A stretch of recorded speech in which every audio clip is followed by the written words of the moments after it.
भगवान बुद्ध का एक शिष्य था ना, विदाई में मिला था कपड़ा, आए मन में सोचने लगे क्या कि यह कपड़ा अब कल मैं पहनूंगा।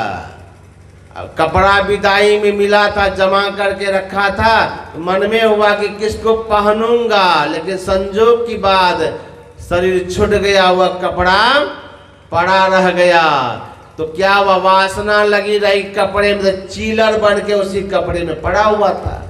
जब उसकी कार्यक्रम में सबके भिक्षु के मन में हुआ कि यह भिक्षु तो का कपड़ा है, इसको दान दे देता हूं, इसी का भंडारा है, इसी का वस्त्र है, इसको दान कर देता हूं।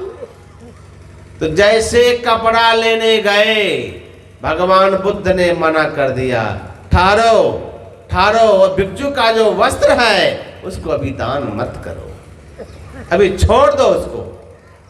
भिक्षुक भगवान बुद्ध के आदेश को पा करके उस वस्त्र को दान नहीं किया।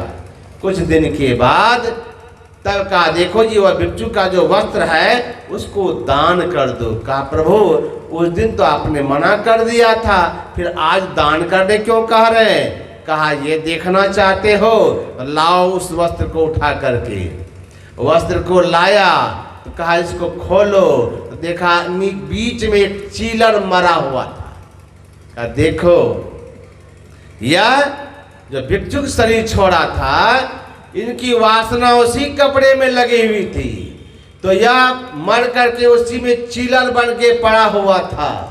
जब तुम उसका कपड़ा लेने गए थे तो वह चिल्ला रहा था कि मेरे वस्त्र को दान मत करो, मेरे वस्त्र को दान मत करो। और संत भगवान बुद्ध तो पहुंचे हुए महान संत थे, उस चिलर की आवाज को सुन लिए थे। कहा, मैं उस समय उनकी आवाज को सुन लिया था, वो चिल्ला रहा था मेरे कपड़े को दान मत करो, मेरे कपड़े को दान मत करो। लेकिन भक्ति भजन किया था, वह संस्कार के बल से वह चिलर के शरीर से जल्द ही मुक्त हो गया। इसलिए मैंने कहा कि अब वह इस कपड़े से उसकी आसक्ति टूट गई, अब वह कपड़ा छोड़ के चला गया, अब उसके वस्त्र को दान कर दो। अगर वासना लगी रह गई कपड़े में तो चिलर बन के जन्म लेंगे। अगर वासना लगी रह गई बच्चे में, बच्चा है तो खिलाना मना नहीं है, बच्चा कहाँ फेंक देंगे। लेकिन हाँ, अब चलो जिसकी माँ है बच्चा है उसको तो रखना ही पड़ेगा।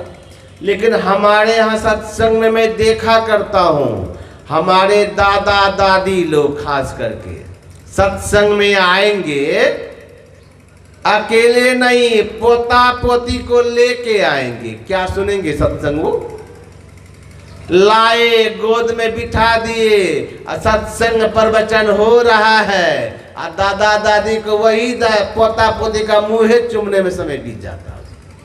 क्या वो सत्संग सुनेंगे? बच्चे को खिला रहे हैं। अरे जिस एक तो वो आई नहीं, श्रीमती जी को तो फुर्सत है नहीं टेलीविजन देखने से, उसको तो सीरियल छूट जाएगा ना। वो आएंगे सत्संग सुनने के लिए, उनको कहिए ना कि सत्संग सुनने जाइए, हमको बहुत काम है। काम क्या होगा? बैठ के उसका सीरियल जो छूटेगा। अपने तो आएगी नहीं। अब देखेंगे सासू माँ जा रहे सत्संग में, तो कहा इसको भी लेते जाइए ना, खिलौना को ले आएंगे, दादी पोता पोती को। सत्संग में बैठ गए, सत्संग क्या सुनेगी? बस उसी को हिलाने में समय बीत गया। आइए नहीं सोचे कि बच्चे को हिलाने में अपने हिल गए तो वासना लगी रह गई बच्चे में। तो माता सहजोबाई कहती है आप सुग्री के जन्म में जोनी में चले जाएंगे। क्यों? भगवान सोचते इसको हमारा सत्संग अच्छा नहीं लगता है, इसको बच्चा ही प्यारा है दादी माँ को।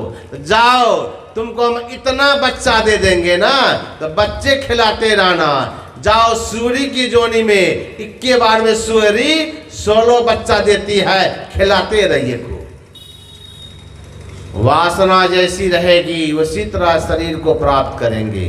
भगवान शंकर ने कहा ये जीव वासना के कारण ही संसार में आता है। संत कबीर साहब की भी वाणी में है, वास सुरत ते आवई, शब्द सुरत ले जाए। ये जीव बंधन में क्यों पड़ता है? यही वासना के कारण, यही वासना के कारण। ये वासना क्या है? ये बड़ा जबरदस्त है।